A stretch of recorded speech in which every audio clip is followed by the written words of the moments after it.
This channel does not promote any violent, harmful, or illegal activities. All content provided by this channel is meant for an educational purpose only.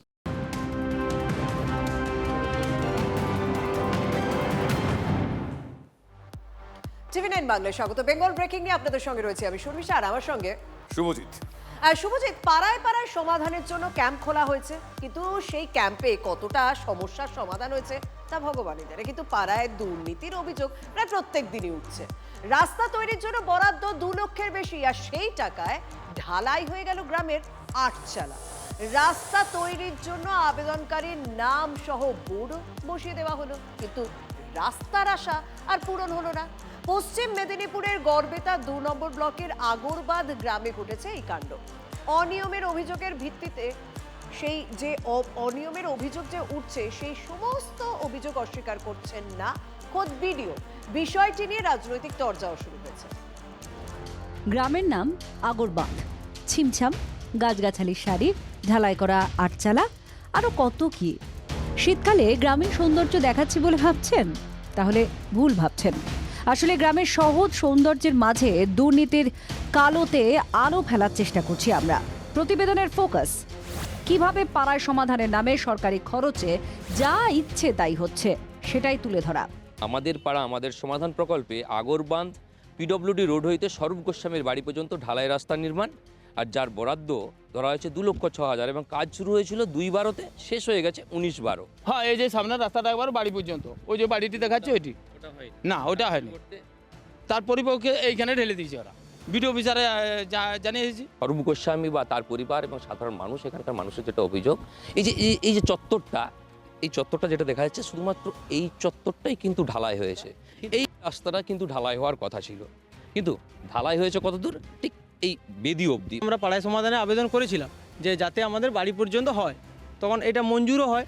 কিন্তু এটা তো 16 আনা রাস্তা, তাহলে 16 আনা আপত্তি জানিয়েছে যে তারা এটা হয়তো ঢালাই করতে দেবে না, কিন্তু তারা আমার নাম দিয়ে ওই কাজটা এখানে ঢুকিয়ে নিয়েছে, কিন্তু আমাকে কোনো কিছু জানায়নি। যিনি কন্ট্রাক্ট নিয়েছিলেন তার বিরুদ্ধে যেমন এখানে অভিযোগ উঠছে, ঠিক পাশাপাশি স্থানীয় পঞ্চায়েতের বিরুদ্ধে অভিযোগ উঠছে যে কেন এই রাস্তাটা করা হলো না, কেন রাস্তাটাকে ঠিক এভাবে হাফ রাজ করিয়ে ছেড়ে দেওয়া হলো। 16 আনা সবাই থাকায় মানে বলেছে স্বরূপ গোস্বামীর নামটা দেওয়ার পরে আটচালাটাই ঢালাই হোক, মানে খাতায় কলমে এক আর বাস্তবে এক করিয়ে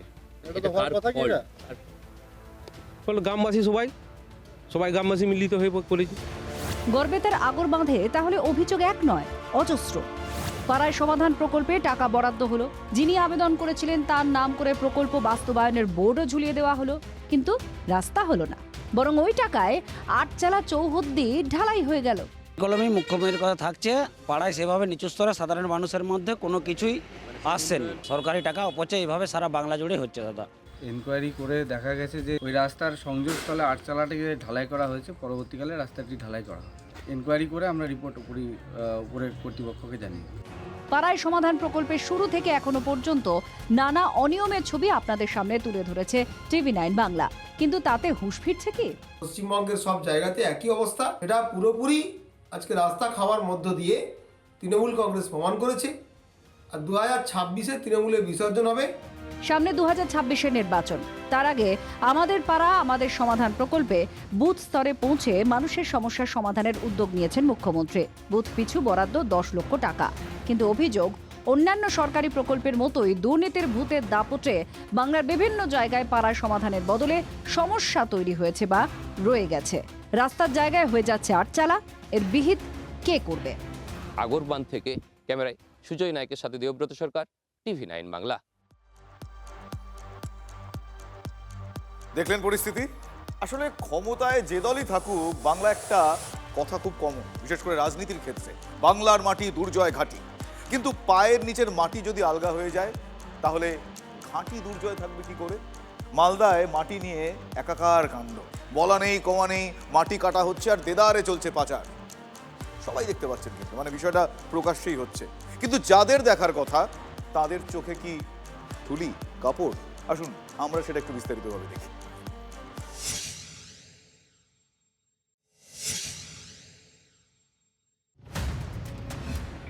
এভাবেই দিনের পর দিন চলছে মাটি চুরি।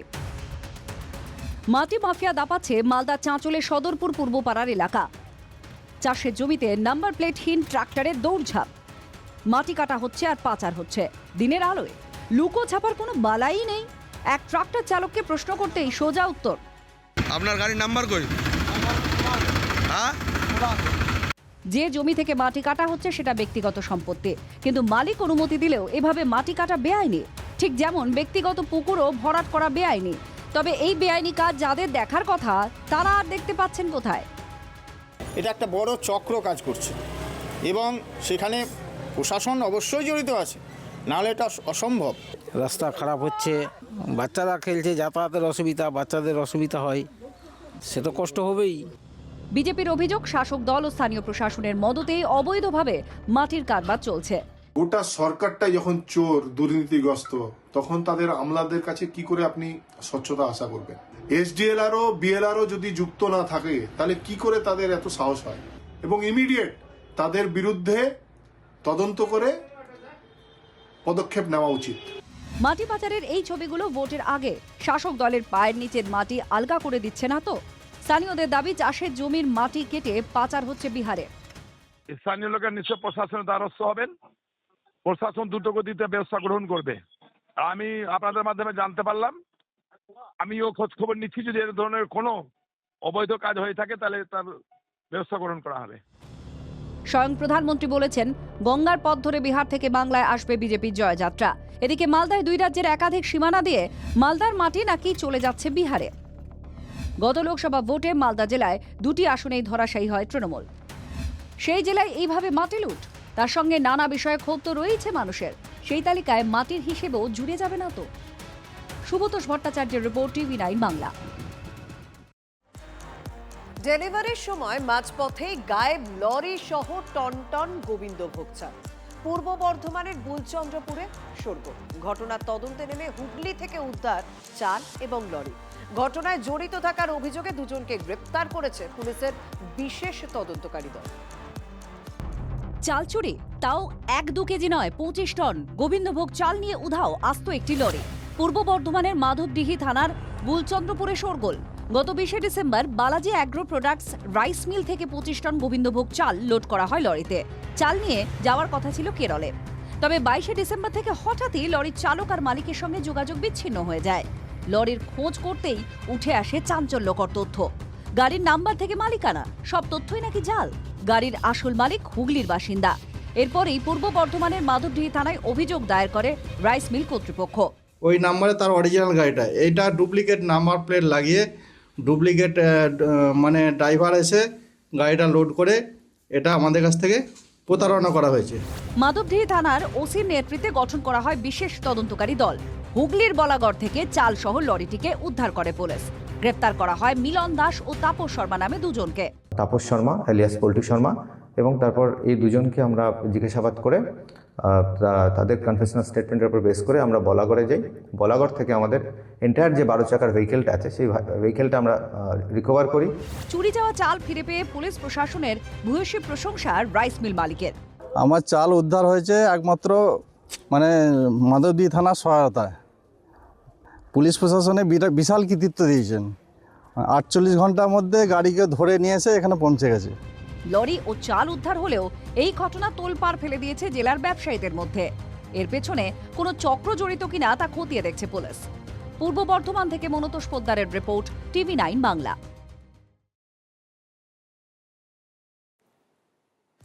ভোটার তালিকায় বিশেষ নিবিড় সংশোধন পর্ব কি বঙ্গের ভুয়ো ভোটারের জট আদৌ কাটাতে পারছে? ফাঁক তো থেকে যাচ্ছে বোধহয়, নাকি থাকছে না, এটা এখনো পর্যন্ত প্রশ্নের আকারে। কিন্তু মঙ্গলকোটের 4টি বুথের খসড়া তালিকায় এমন ভোটারের হদিশ ইতিমধ্যেই পাওয়া যাচ্ছে যাদের কেউ চেনেন না, এলাকায় তারা থাকেনও না, কিন্তু তারা নাকি ভোটার। ঠিক এই জায়গায় প্রশ্ন, এই জায়গায় সংশয়, কিভাবে বিষয়টা সম্ভব হলো? সেই উত্তরেরই খোঁজ চলছে মঙ্গলকোটে। আসুন দেখি।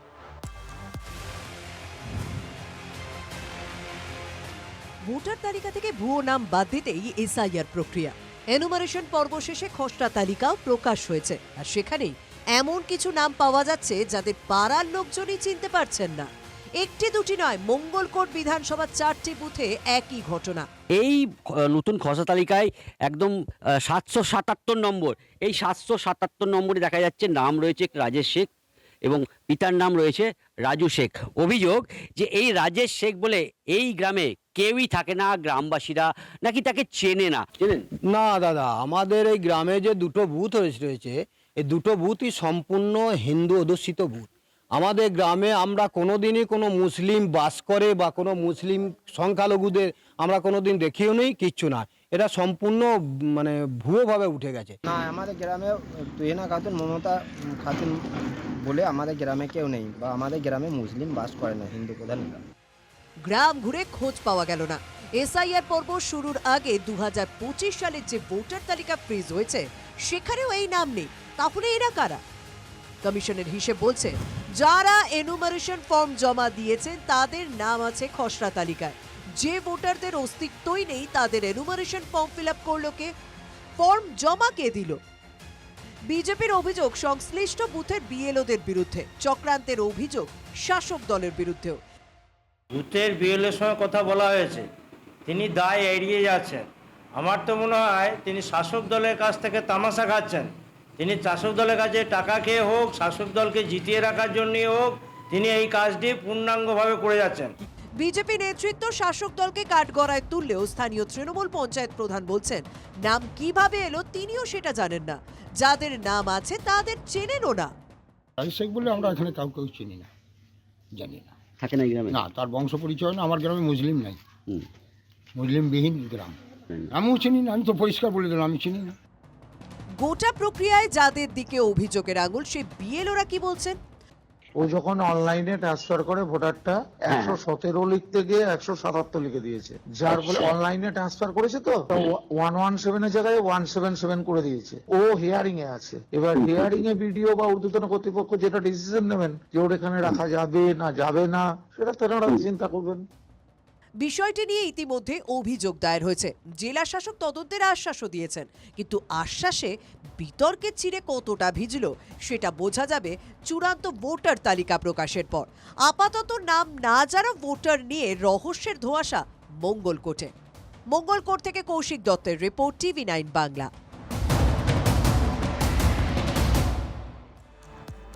প্রথম ইনিংসে পারফরমেন্স মোটের উপর ভালো। শনিবার থেকে শুরু হচ্ছে দ্বিতীয় ইনিংস। না, কোনো টেস্ট ম্যাচের কথা বলছি না, বলছি এসআইআর এর কথা। প্রথম পর্ব অর্থাৎ এনুমারেশন পর্ব শেষ হয়েছে কয়েকদিন আগে, আর শনিবার থেকে শুরু হচ্ছে এসআইআর এর দ্বিতীয় পর্ব শুনানি। প্রস্তুতি এখন চূড়ান্ত পর্যায়ে।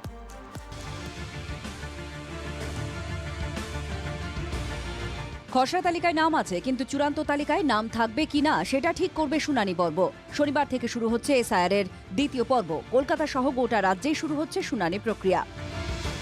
প্রায় 33 লক্ষ মানুষের শুনানির জন্য সময় 33 দিন। ভবানীপুর গার্লস স্কুলে সেই শুনানিতে যেসব ভোটাররা আনম্যাপড হয়ে রয়েছে তাদেরকে কি নথি আনতে হবে তা এভাবে নোটিশ লাগিয়ে নির্বাচন কমিশনের তরফে জানিয়ে দেওয়া হয়েছে। যে ভোটাররা 2002 এর সঙ্গে কোনো লিঙ্ক দেখাতে পারেননি বা যাদের বাবার সঙ্গে বয়সের ফারাক চমকে দেওয়ার মতো, আপাতত তাদের হাতে পৌঁছে যাবে শুনানির ফরমান। কিন্তু যদি কেউ শুনানিতে যেতে না পারেন তাহলে কি হবে? উপযুক্ত কারণ দেখাতে পারলে বাড়তি সময় পাওয়া যেতে পারে। 85 বছরের বেশি যাদের বয়স তাদের বাড়িতে শুনানি হতে পারে। শয্যাশায়ী ভোটারদের ক্ষেত্রে হতে পারে ভার্চুয়াল শুনানি। শুনানির দায়িত্বে থাকবেন ইআরও, এইইআরওরা।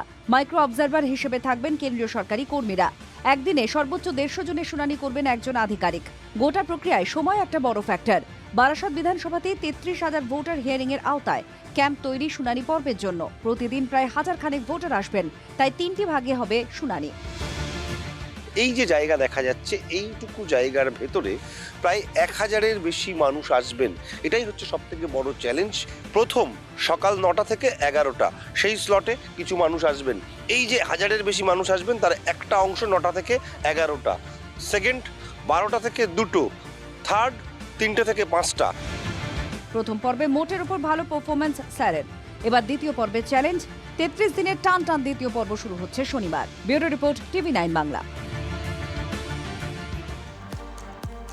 অন্যদিকে এসআইআর এর শুনানির আগে বড় সিদ্ধান্ত নির্বাচন কমিশনের। ভোটার তালিকায় নাম তুলতে গ্রাহ্য সিএএ সার্টিফিকেট। এসআইআর শুনানি শুরুর একদিন আগে এই বড় সিদ্ধান্ত নির্বাচন কমিশনের।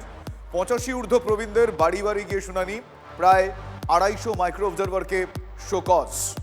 ব্রিগেডে 5 লক্ষ কণ্ঠে গীতা পাঠের পর আরও এক ধর্মীয় সমাবেশের আয়োজন। এবার মুসলিম ধর্মাবলম্বীদের বিশ্ব সম্মেলন হচ্ছে বাংলায়।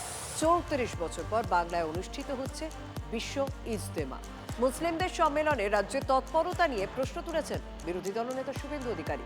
সরকারের টাকায় কেন তাঁবু কম্বলের ব্যবস্থা করা হয়েছে প্রশ্ন বিরোধী দলনেতা। बना दीजिए, कोई दिक्कत नहीं। बाबा बागेश्वर धाम मार्च पहले आएगा। ममता बनर्जी को उनको भी टेंट बनाना पड़ेगा।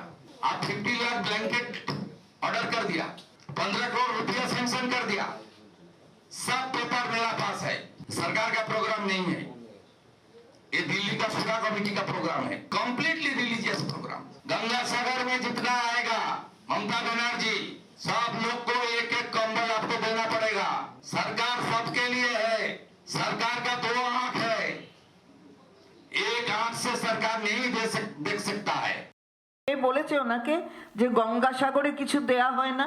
গঙ্গাসাগরের এই যে মুড়িগঙ্গা ব্রিজ হচ্ছে, উনি জানেন ওটা কত বড়, ওটার জন্য কত টাকা রাজ্য সরকার দিচ্ছে। সেটা তো পুণ্যার্থীরা যাবে বলে তার জন্য দিচ্ছে। আর আমাদের মুখ্যমন্ত্রীকে কোথায় কি দিতে হবে ফান্ড সেটা শেখাতে হবে না কাউকে। মুখ্যমন্ত্রী জানেন, মুখ্যমন্ত্রী করছেন, মুখ্যমন্ত্রী করবেন। আর এই পর্বে আমরা শর্মিষ্ঠা একটা বিষয় যে লক্ষ্মীর ভাণ্ডারের ক্ষেত্রে আমরা দেখেছি তো যে 1 থেকে 1200 হয়ে যাচ্ছে। পাশাপাশি এই ভোটের আগে বেশ কিছু প্রতিশ্রুতি আমরা শুনছি, কিন্তু মিমের প্রতিশ্রুতি শুনে একেবারে হিমশিম দশা, যে কারণে এই প্রশ্নটা রাখতেই হচ্ছে, মিমের ঘুড়ি কি এবার লক্ষ্মীদের ঘরে পৌঁছবে? মানে বিরাটভাবে ভরাবে কি লক্ষ্মীদের ভাণ্ডার? ভোটমুখী বাংলায় সংখ্যালঘুরা যে জেলায় অন্যতম সংখ্যাগুরু, সেই মালদাহে মিমের জেলা সভাপতির লম্বা চওড়া প্রতিশ্রুতি, হ্যাঁ, চোখ কপালে ওঠার জোগাড়। শুনুন। বাংলায় যদি আমাদের সরকার আসে তাহলে আমরা লক্ষ্মীর ভান্ডার 1000 নয় 15,000 করে থাকবে। লক্ষ্মীর ভাণ্ডার প্রকল্পে 1000 থেকে 1200 টাকা দিচ্ছে তৃণমূল সরকার। বিজেপির প্রতিশ্রুতি, তারা বাংলায় ক্ষমতায় এলে মাসে 3000 টাকা করে পাবেন মহিলারা। প্রতিশ্রুতিতেই সবাইকে ছাপিয়ে গিয়েছে আসাদউদ্দিন ওয়াইসির দল মিম। তাদের আশ্বাস, ক্ষমতা পেলে মহিলাদের অ্যাকাউন্টে প্রতি মাসে পৌঁছে যাবে 15,000 টাকা।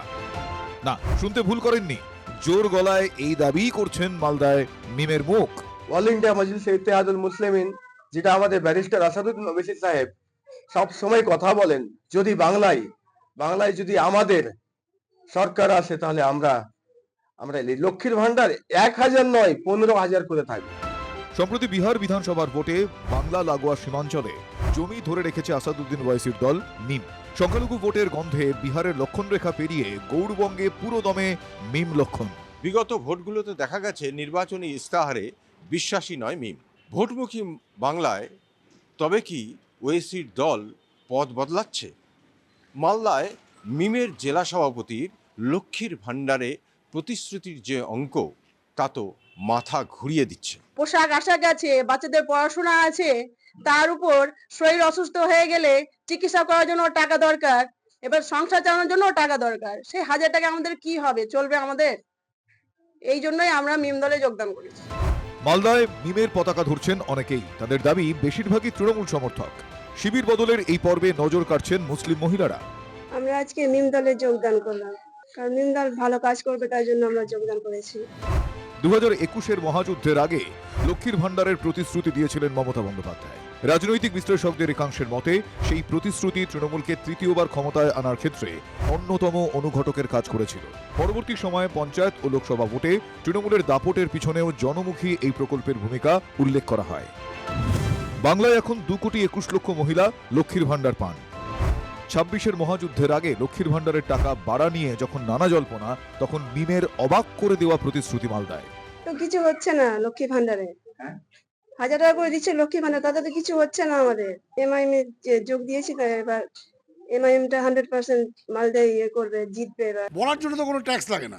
একটা অস্তিত্বহীন দল, তার কোনো ইস্তাহার নেই, তার কোনো এজেন্ডা নেই, সে রাস্তায় কোথায় কি বলল, কে বলল। মহিলা কেন্দ্রিক প্রকল্পের নিরিখে দেশে এই মুহূর্তে সবচেয়ে বেশি ভাতা দেয় বিজেপি শাসিত মধ্যপ্রদেশ সরকার। মাসিক অনুদান 2026 থেকে 3000 থেকে বেড়ে 5000 টাকা হতে চলেছে। তবে সবাইকে ছাপিয়ে মিমের 15,000 টাকার প্রতিশ্রুতি নিয়ে তোলপাড় গৌড়বঙ্গে। মুসলিম সম্প্রদায়ের মানুষরা তারা আজকে দিদির রাজত্বে তারা হতাশায় তারা তার কাছ থেকে মুখ ফিরাচ্ছে। 15,000 টাকা মহিলাদের লক্ষ্মীর ভাণ্ডার দিতে পারবে কোনো সরকার? দিতে পারবে না। তাহলে অবাস্তব কথা বলে তো লাভ নেই। তাহলে মানুষকে বিভ্রান্ত না করে আমরা জানি আপনাদের কি শক্তি আছে।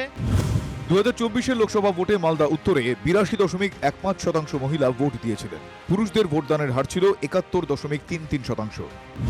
মালদা দক্ষিণে 7,25,052 জন মহিলা ভোট দেন। সেখানে পুরুষ ভোটারের সংখ্যা ছিল 6,41,667। অর্থাৎ দুই কেন্দ্রেই পুরুষের তুলনায় মহিলারা বেশি ভোট দিয়েছেন। সে কথা মাথায় রেখে কি বাংলার দ্বিতীয় সর্বাধিক সংখ্যালঘু প্রভাবিত জেলায় দেদার প্রতিশ্রুতি দিচ্ছে অল ইন্ডিয়া মজলিসি ইত্তেহাদুল মুসলিমিন? আকাশ কুসুম প্রতিশ্রুতি দিয়েই কি মহিলাদের মন তারা পাবেন? Bureau report, TV9 Bangla.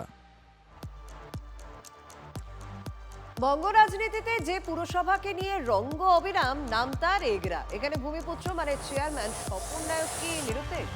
কয়েক ঘন্টার ব্যবধানে বিদ্রোহী তৃণমূল নেতার উদ্দেশ্যে পর পর ফ্লেক্স ঘিরে রাজনীতির জল ভোলা হচ্ছে। জুন মালিয়ার সংসদীয় এলাকায় নিত্য নতুন নাটক। সকালে স্বপন নায়কের সমর্থনে পড়ল ভূমিপুত্র পোস্টার। সূর্য ডুবতে পুরপ্রধানের বিরোধিতায় নিরুদ্দেশ বিদ্রুপ করে ফ্লেক্স। বিরোধী দলনেতার জেলায় বেশ কিছুদিন ধরেই তৃণমূলের মাথা ব্যথার নাম এই এগরা। চেয়ারম্যান পদ থেকে না সরে ক্রমশ দলকে বাগড়া দিয়ে চলেছেন স্বপন নায়ক। সেই স্বপনকেই কাঠগড়ায় তুলে পাল্টা পোস্টার পড়ল এগরার নানা জায়গায়। নীল সাদা হরফে ফ্লেক্সের জবাবে কালো সাদা কালিতে ফ্লেক্স। তাহলে কি চেয়ারম্যান নিখোঁজ? স্বপন নায়ককে বারবার ফোন করা হলে তার ফোন সুইচড অফ, যা ঘিরে আরও তীব্র হয়েছে জল্পনা। এই অপসংস্কৃতি এগরায় ছিল না। বর্তমানে এই অপসংস্কৃতি কেউ বা কারা নিয়ে আসছে, এটা এগরার মানুষ, শুভবুদ্ধি সম্পন্ন মানুষ পরিষ্কারভাবে বুঝতে পারছেন। এগরা পুরসভার চেয়ারম্যান পদ থেকে স্বপন নায়ককে সরিয়ে দিতে শাসক দল মরিয়া, কিন্তু স্বপন নায়ক আছেন কোথায়? কেউ বলছেন তিনি রাজ্যের বাইরে রয়েছেন চিকিৎসা করাতে, আবার কারো মতে থানায় দুর্নীতি নিয়ে অভিযোগ হওয়ায় গা ঢাকা দিয়েছেন। ফ্লেক্স পাল্টা ফ্লেক্স নিয়ে তৃণমূলের দুই ফুলের তরজাও সপ্তমে। ভদ্রলোকের বাস এগরাতে কিছু ছোট লোক শাসক দলে নেতা কর্মীরা তারাও এগরাটাকে ধ্বংস করার চক্রান্তে লিপ্ত হয়েছে। একজন অসৎ চরিত্রের ব্যক্তিত্ব স্বপন নায়ক, একজন দুর্নীতিগ্রস্ত ব্যক্তি, যাকে তৃণমূল কংগ্রেস পদত্যাগ করতে বলছিল, তাকেই বিজেপি শেল্টার দিচ্ছে। আদালতের নির্দেশ, অনাস্থা নিয়ে চূড়ান্ত নাটক। তারপরও পূর্ব মেদিনীপুরের এই শহরে আস্থা ভোট ঝুলে, আর তার মধ্যে তৃণমূল বিরোধী ঘুঁটি সাজাতে ব্যস্ত। তারই কি অঙ্গ ফ্লেক্স যুদ্ধ? জুন মালিয়ার লোকসভা কেন্দ্রে পাড়ায় পাড়ায় তা নিয়ে আলোচনা পুরোদস্তুর। পূর্ব মেদিনীপুর থেকে কনিষ্ক মাইতির রিপোর্ট, TV9 বাংলা।